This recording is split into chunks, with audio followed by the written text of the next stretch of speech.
ना इधर न उधर, सीधे मुद्दे पर नजर। और क्या है आज की खबर, आप देखना शुरू कर चुके हैं न्यूज़ 18 पुनीत के साथ। मेरे वरिष्ठ सहयोगी अंकुर जी मौजूद हैं। आज एक बार फिर से हम बात करने वाले हैं ईरान और अमेरिका की, क्योंकि अमेरिका के राष्ट्रपति डोनाल्ड ट्रंप की तरफ से एक बयान सामने आया है और इस बार उन्होंने धमकी तो दी है, लेकिन साथ ही कहा है कि इस बार इजराइल से अटैक होगा और हमले की अगुवाई इजराइल करेगा। उन्होंने ये कह दिया है। दूसरी तरफ ईरान के राष्ट्रपति मसूद पेज़ेश्कियान की तरफ से भी एक ऑफर आ गया है। बातचीत चल रही है और बातचीत के बीच में ये ऑफर वाली सियासत क्या है, क्या ये कूटनीति है और क्या कुछ और चल रहा है, क्या डील होने वाली है, युद्ध नहीं होगा, इसी मसले पर बात करने वाले हैं अंकुर जी से। सीधे उनके पास चलते हैं। सर, अब क्या कहा है डोनाल्ड ट्रंप की तरफ से, क्या खबरें आ रही हैं सर? बेसिकली ये एक फिल्म थी कभी हाँ कभी ना, ये करीब करीब ऐसा ही मामला है। क्योंकि अभी दो चीज़ें हैं कि डोनाल्ड ट्रम्प कहते हैं कि वी वांट डायरेक्ट टॉक्स, यानी कि सीधी बात, और उधर ईरान कहता है कि नो सीधी बात, सिर्फ इनडायरेक्ट टॉक्स। तो मतलब कुल मिला के डायरेक्ट और इनडायरेक्ट के बीच में पूरा मसला फंस गया है। पहले अमेरिका कहता है कि भैया हमसे सीधी बात करो, ईरान कहता है आप पर एतबार नहीं है, और ईरान बाद में कहता है कि ठीक है बात कर लेंगे, ओमान के जरिए हम बात कर लेंगे। अब इसमें नया जो प्लेयर आया है कतर के बाद, क्योंकि पहले कतर था, नाउ इट इज़ ओमान। तो ईरान ओमान के जरिए अमेरिका से बात करना चाहता है, कह रहे उसकी बातचीत हुई भी है। उधर अमेरिका कहता है कि नहीं भाई, हम से सीधे बात करो, यस या नो, जो ट्रम्प का स्टाइल है। ट्रम्प का स्टाइल है जैसे आज टैरिफ लगाया तो लग गया टैरिफ, मतलब उसमें कोई पहले कोई नेगोशिएशन नहीं है, एक बार लगा दिया। वो बात अलग है कि वो बाद में फिर 3 दिन में, 1 दिन में, 24 घंटे में बदलते भी हैं अपना फैसला। पर अमेरिका उसी अंदाज में बात करना चाहता है ईरान से कि आप हमसे सीधे बात करो। ये ओमान, कतर, सऊदी अरेबिया के साथ तो खैर नहीं हो सकती बात ईरान की, कतर, ओमान, इनकी ज़रूरत नहीं है। तो यही सब चल रहा है अभी मामला, ये सब चल रहा है। लेकिन एक तरफ ये खबरें हैं कि भाई युद्ध की तैयारियां शुरू हो गई हैं, B-2 बॉम्बर्स तैनात हो गए हैं, उसके नेविगेशन को या GPS को फेल करने का काम ईरान ने कर दिया है। वो चौंकाने वाली खबरें सामने आती हैं। फिर ये भी होता है कि बातचीत जो अप्रत्यक्ष और प्रत्यक्ष वाली बात है, लेकिन इस बीच इजराइल का जिक्र कर रहे हैं और बीते दिनों मुलाकात भी हुई ट्रंप और उनकी। बिल्कुल ये बात सही है कि अमेरिका ने अपने बेसिकली दो उनके युद्धपोत USS कार्ल विंसन और USS हैरी ट्रूमैन, ये दो जो अमेरिकन के जो वॉरशिप हैं, ये फारस की खाड़ी में ऑलरेडी तैनात हैं।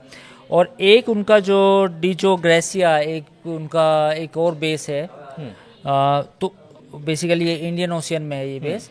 तो इन तीनों पे B-2 स्टील्थ बॉम्बर तैयार है, यानी कि वो बॉम्बर्स जो बड़े, they can carry heavy high wait bombs, और वो बॉम्ब्स ईरान के जो न्यूक्लियर प्लांट्स हैं उन पर डाले जा सकते हैं। ये अमेरिकन पक्ष है। दूसरी तरफ ईरान ने कहा है कि आप ठीक है, आपके पास B-2 बॉम्बर है, हमारे पास गादिर जो उनका रडार सिस्टम है, now they are claiming, Iran ये दावा कर रहा है कि उसके पास जो रडार सिस्टम है अब वो सोफिस्टिकेटेड है, और अमेरिका लाख दावे करे कि उसके पास स्टील्थ फाइटर है, यानी कि वो फाइटर जो रडार पे नहीं आते। लेकिन ईरान का दावा ये है कि इस बार अगर आपने गलती की तो हमारे रडार पे आपके विमान आ जाएंगे और हम उनको मार गिराएंगे अपनी मिसाइल से। मतलब मौका मिलेगा तो हम बता देंगे। हाँ, ये ईरान, प्यार की बात नहीं हो रही है। हाँ, ये ईरान नहीं, आपने दोनों बेसिकली दोनों चीज़ें चल रही है। एक साइड बातचीत भी है ईरान के साथ, इनडायरेक्ट टॉक्स, दूसरी तरफ ईरान और अमेरिका दोनों ने अपनी तैयारी भी की है। अगर अमेरिका को लगता है कि उसके फाइटर्स प्लेन, जैसा अमेरिका दावा करता है कि बिल्कुल रडार पे नहीं आएंगे और ईरान पे हम बम डालेंगे और भाग जाएंगे, ऐसा नहीं है। ईरान का दावा ये है कि आपके पास B-2 स्टील्थ बॉम्बर हैं, तो हमारे पास गादिर रडार सिस्टम है, और गादिर जो रडार सिस्टम है उसमें ये दावा कर रहा है ईरान कि वो आपके जितने भी विमान हैं जिसको आप ये समझते हैं कि नहीं आएंगे रडार पे, वो आ जाएंगे और हम उनको निशाना बनाएंगे। तो निशाना बनाएंगे, ये भी हो गया, ये क्लेम भी हो गया। एक चीज़ और, ये बातचीत चल रही है, इजराइल का जिक्र क्यों आ रहा है? क्योंकि अभी तक तो अमेरिका सीधे सीधे बोल रहा था। अभी बीते दिनों नेतन्याहू मिले भी अमेरिकी राष्ट्रपति से, तो क्या वहाँ पर कोई ग्रीन सिग्नल देने जैसी बात हो गई इजराइल को ईरान के लिए? क्योंकि इजराइल तो ये कहता है कि आप हमको हरी झंडी तो दो, हम हमला करने के लिए तैयार हैं, हमने तो मैपिंग करके रखी है। बेसिकली क्या है कि इसमें दो चीज़ें हैं। एक तो अमेरिका और इजराइल जब अटैक, जैसा वो कहते हैं हम दावा करेंगे, तो इसको बिल्कुल ऐसे देखने की ज़रूरत नहीं है कि वो इजराइल का अटैक है या अमेरिका का, दोनों मिलके ही करेंगे। दूसरा, ईरान भी ये मानता है कि जब उसके ऊपर ये अटैक करने की कोशिश करेंगे तो ये इजराइल का नहीं होगा, ये दोनों मिलके ही करेंगे। तो ये ट्रंप का लेकिन बयान जो है कि ये अमेरिका की बजाय इजराइल को हम आगे रखेंगे, उसकी पोस्चरिंग ये है कि ट्रंप सीधे सीधे जिम्मेदारी नहीं लेना चाहते कि मैंने ईरान पे बॉम्ब डाला या बम हमला किया। वो ये कहेंगे कि पॉलिटिकली वो चाहते हैं कि जब भी इतिहास में कुछ बात आए, तारीख में कोई बात आए कि भाई किसने ईरान के साथ लड़ाई छेड़ी थी, तो उसमें इजराइल और ईरान का मामला आए, उसमें अमेरिका का नाम ना हो। मतलब वो चाहते तो हैं कि हम जंग भी लड़ें, हाँ, धमकाएंगे तो हम धमकाएंगे, हाँ, दादागिरी हमारी चलेगी, लेकिन अगर नाम आए, कुछ गड़बड़ हो जाए तो फिर तीसरे को लाके खड़ा कर देंगे। हाँ, यही है ना? बिल्कुल यही बात है। वो पॉलिटिक्स है। देखिए, जब भी आप किसी पे हमला करते हैं, जॉर्ज बुश ने जब इराक पे हमला किया, तो वो तारीख, वो दिन, वो सबको याद है। अमेरिका में काफ़ी क्रिटिसिज्म भी होता है, तनकीद भी होती है कि जॉर्ज बुश ने इराक पे हमला किया, इन्वेड किया, या उस पर यह दावा किया था। इराक पे तो यही इल्ज़ाम लगा था ना कि उसके पास वेपन ऑफ मास डिस्ट्रक्शन है। बाद में कोई वेपन भी नहीं मिला। और इजराइल इराक का तो कोई मतलब भी नहीं था उस समय। भाई सद्दाम हुसैन पर जब हमला किया अमेरिका ने, तो बेसिकली 9/11 के बाद किया। तो सद्दाम हुसैन का तो अमेरिका के खिलाफ कुछ लेना देना भी ज़्यादा नहीं था। ये बात अलग है कि पुराने जो गल्फ वॉर हुआ था वो हुआ था, लेकिन जो टेररिस्ट अटैक था, डायरेक्ट उनका कोई लेना देना हाँ, वो तो एक अलग मामला था, वो एक दूसरा मामला था। लेकिन अमेरिका ने क्या इल्ज़ाम लगाया इराक पे? कतर को बहाना बना के, हाँ, कि आपके पास वेपन ऑफ मास डिस्ट्रक्शंस हैं, यानी कि वो हथियार, केमिकल हथियार जो पूरी दुनिया में तबाही ला सकते हैं। और सद्दाम हुसैन को सत्ता से बाहर कर दिया और सद्दाम हुसैन को छिपना पड़ा। और सद्दाम हुसैन के बाद जो लड़ाई हुई, उसके बाद जो शिया सुन्नी कुर्द में आपस में जो लड़ाई छिड़ी वहाँ पे, वो अमेरिका रोक नहीं पाया, आज तक नहीं रुका। ये बात अलग है कि इराक रोकना नहीं चाह रहा वो। नहीं, अब चल, अभी भी तेल का धंधा है। नहीं, हाँ, वो भी है। बेसिकली शिया सुन्नी फसाद और या किसी के और सेक्टेरियन चीज़ों को उभारना, ये तो हमेशा वेस्ट की पॉलिसी रही है किसी भी मुल्क में। क्योंकि देखो, जब तक आप एक्सप्लॉयटेशन नहीं करोगे सेक्ट के नाम पे, तब आप फ़ायदा कैसे उठाएंगे? अगर आपका पूरा मुल्क, आपका पूरा कंट्री एकजुट है, चाहे उसमें शिया हैं, सुन्नी है, हिंदू हैं, मुसलमान हैं, या XYZ कोई भी कम्युनिटी है, तो फिर जो बाहर की रिजीम होगा, जो बाहर की ताकतें होंगी, वो फ़ायदा कैसे उठा पाएंगी? वो नहीं उठा पाएंगी। तो पहली शर्त तो यही होती है किसी भी कंट्री के फॉल की, that they should have some kind of division, sectarian,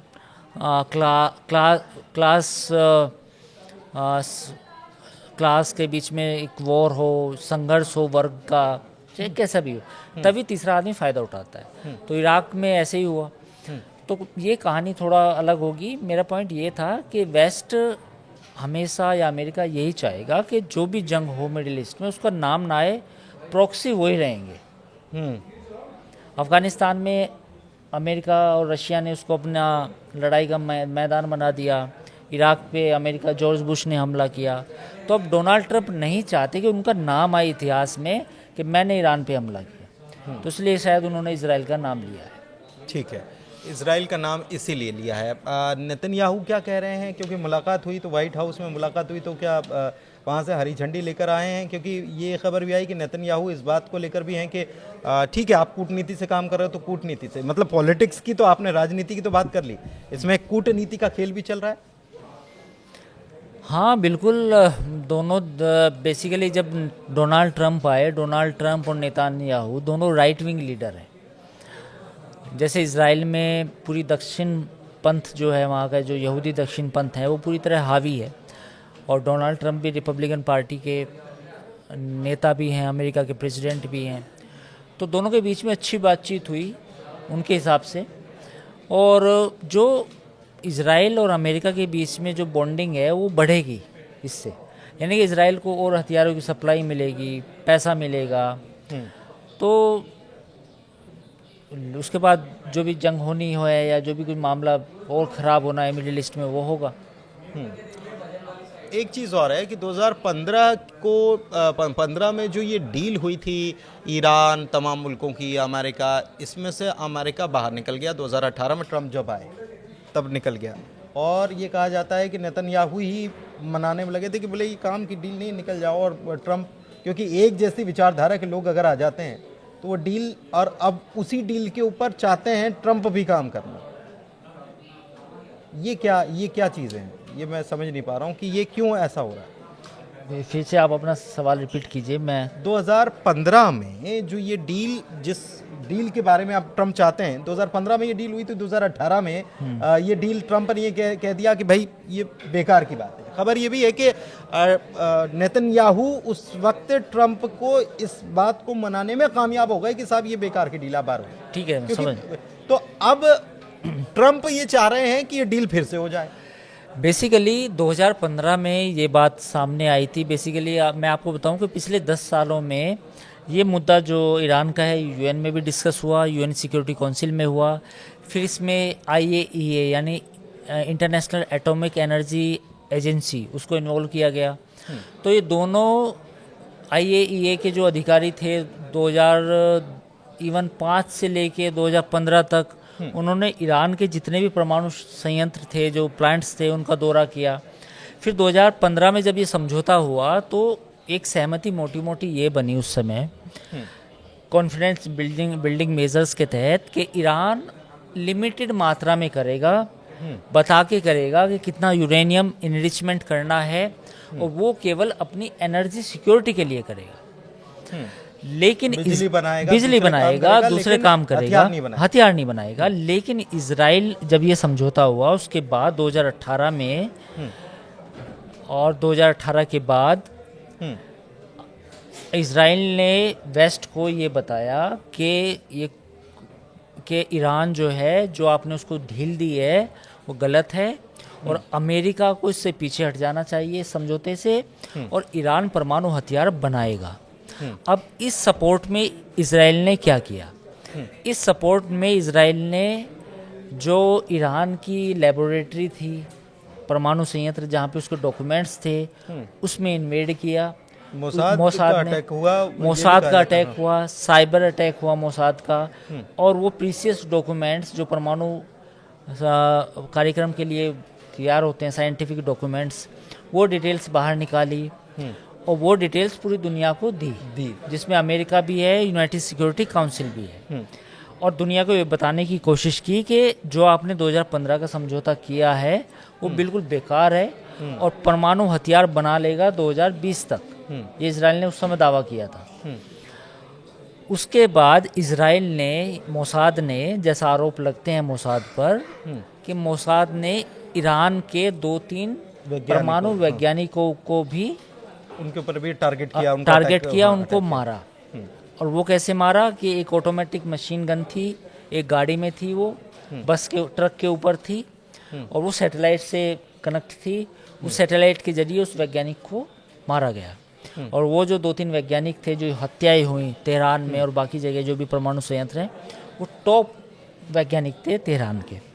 तो ये पूरी कहानी है पीछे की। इस पूरी कहानी में इजराइल के जो प्रधानमंत्री थे वो यूएन गए, उन्होंने बताया, कागज़ भी लहराए वहाँ पे कि देखिए ईरान यहाँ तक पहुँच गया है परमाणु बम बनाने में, अगर इस नहीं रोका तो अगले 2 साल में या 1 साल में बना लेगा। तो जब इजराइल ने ये शोर मचाया, उसके बाद जो 2015 का जो समझौता था वो ट्रंप के आने के बाद डोनाल्ड ट्रंप ने उसको नल एंड वॉइड कर दिया कि नहीं, ये बेफालतू का है। तो फिर अब क्यों चाहते हैं ये? अब इसलिए चाहते हैं कि अब डोनाल्ड ट्रंप चाहते हैं कि एक्चुअल समझौता हो जाए। डोनाल्ड ट्रंप बेसिकली दुनिया की 2-3 प्रॉब्लम्स को एक साथ सॉल्व करना चाहते हैं। एक यूक्रेन रशिया युद्ध, दूसरा ईरान का परमाणु कार्यक्रम। लेकिन जो जो मेरा जो मैंने कुछ आर्टिकल्स पढ़े या कुछ एक्सपर्ट से बात की है, ये 2015 वाला जो समझौता है ये और जो ट्रम्प करेंगे वो एग्जैक्ट सेम नहीं होगा। 2015 में ईरान को फायदा था, इसमें आपको बताना पड़ेगा, लेकिन निगरानी करेंगे, तमाम चीजें इसमें निगरानी तो उसमें भी थी, लेकिन ये समझौता उतना फ्रूटफुल नहीं होगा ईरान के लिए, या ईरान को उसमें ज़्यादा करने के लिए कुछ बचेगा नहीं। ये एक चीज़ समझने की ज़रूरत है कि ईरान कहता है कि भाई हम इसके ऊपर काम नहीं कर रहे, अमेरिका कहता है कि भैया वो बिल्कुल करीब पहुंच गए हैं, या इजराइल कहता है कि वो करीब पहुंच गए हैं। इसका सच आखिर क्या है? और अगर ऐसे में वही बात है कि उनके पास ऐसे हथियार हैं, रासायनिक हथियार, और हमला कर दिया गया, एक मुल्क तबाह बर्बाद हो गया, तो ये चीज़ें अगर जब सामने नहीं आएंगी और उसके आधार पर केवल हवाई बातों के आधार पर अगर इतने बड़े बड़े हमले होंगे तो ये कहाँ तक जाएंगी चीज़ें? नहीं, इसमें दो तीन चीज़ें हैं। पहली बात तो ये है कि जो यूरेनियम इनरिचमेंट की कैपेसिटी है ईरान की, वो करीब जो मीडिया रिपोर्ट्स में कुछ जो रिपोर्ट्स छपी हैं कोर्ट सोर्सेज को कोट करते हुए, वो 70% तक है। तो अगर ये 100% तक हो जाता है तो फिर तो बम बना लेगा, ईरान के पास वो कैपेबिलिटी आ जाएगी। इजराइल को क्या डर है? इजराइल को डर ये है, या सऊदी अरब को डर ये है कि जिस दिन भी ईरान ने ये दावा कर दिया कि मैं now I am the second nuclear power, second Muslim nuclear power after Pakistan, तो फिर पूरा मिडिल ईस्ट में जो पावर बैलेंस है वो चेंज हो जाएगा। और सबसे बड़ा खतरा होगा सऊदी अरब को, क्योंकि ईरान एक शिया कंट्री है, वो चाहता है कि मेरा डोमिनेंस हो पूरी मुस्लिम उम्मा में।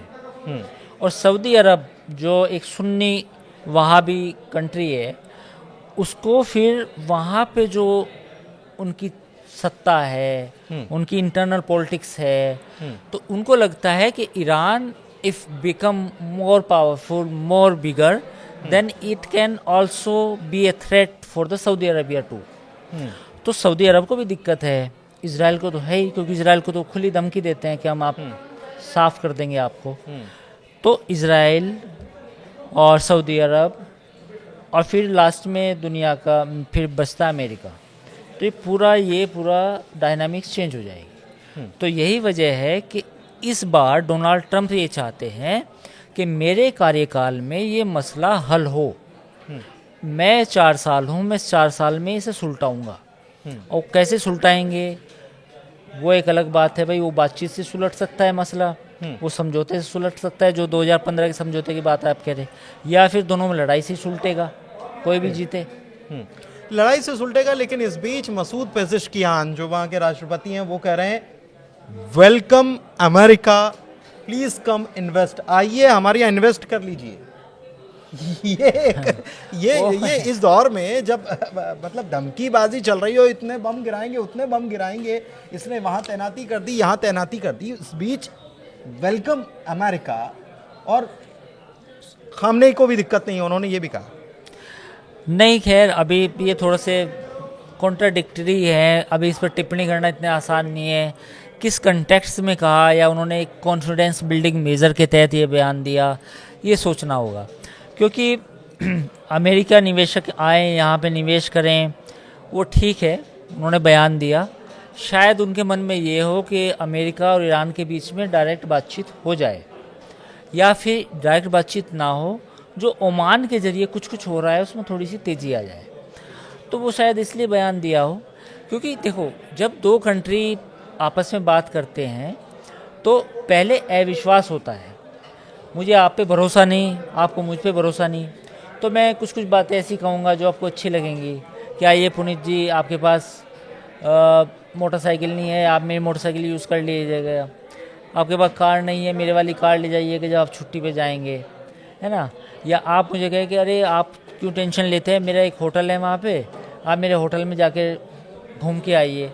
तो इस तरह के ऑफ़र दिए जाते हैं। तो ईरान ने जो ऑफ़र दिया है वो ये दिया है कि आप अमेरिकन कंपनीज आएँ, जो सऊदी अरब में अरामको में आपने इन्वेस्टमेंट किया, जो वहाँ की सबसे बड़ी तेल कंपनी है, तो वो इस तरह की बात है कि ईरान में भी पोटेंशियल है।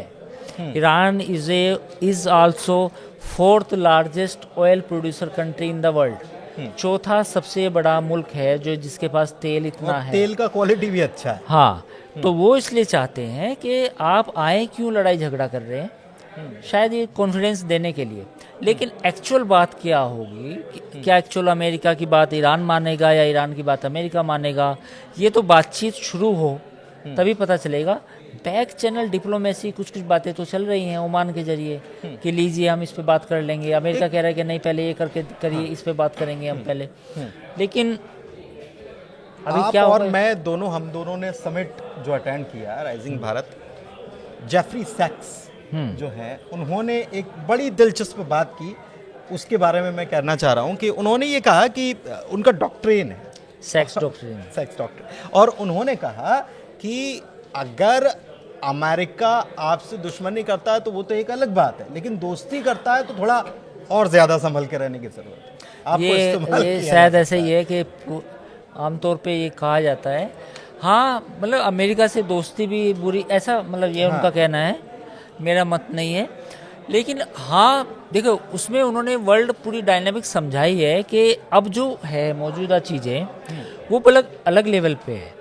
डोनाल्ड ट्रंप जिस तरीके से काम कर रहे हैं वो एक अलग है। नाटो उन्होंने बनाया, अब वो नाटो कंट्रीज़ को उस तरह सपोर्ट नहीं कर रहे। ईरान के मसले में, ईरान का जो लड़ाई है उसमें वो एक तरफ धमकी देते हैं, दूसरी तरफ बात करते हैं। तो ये जो नई वोलेटिलिटी है पूरी दुनिया में जो आई है, टैरिफ का देख लो आपने, चीन पे 103 से 130 भी लगा रहे हैं, पहले 90 दिन का हटा भी रहे हैं, बाकी सब पे छूट दे रहे हैं।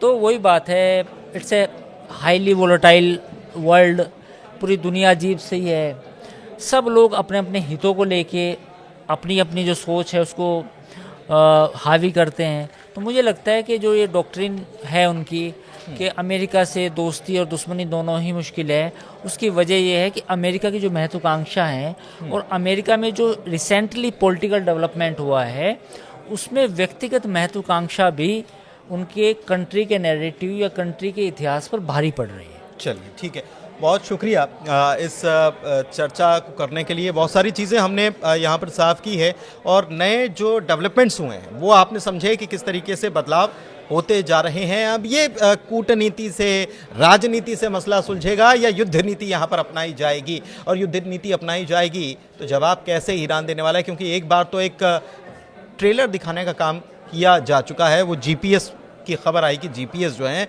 उसके प्लेन्स के जीपीएस को हैक कर लिया गया और कहीं और उसको दिग्भ्रमित या दिशा भ्रमित कर दिया गया, ये ईरान की तरफ से दावा किया गया। और यूएस के जो पायलट्स हैं उन्होंने भी ये बात बताई है। फिलहाल इस वीडियो को यहीं करते हैं समाप्त। कैसा लगा वीडियो आप कमेंट के जरिए बता सकते हैं। हमारे चैनल को लाइक कीजिए, चैनल सब्सक्राइब कीजिए। धन्यवाद।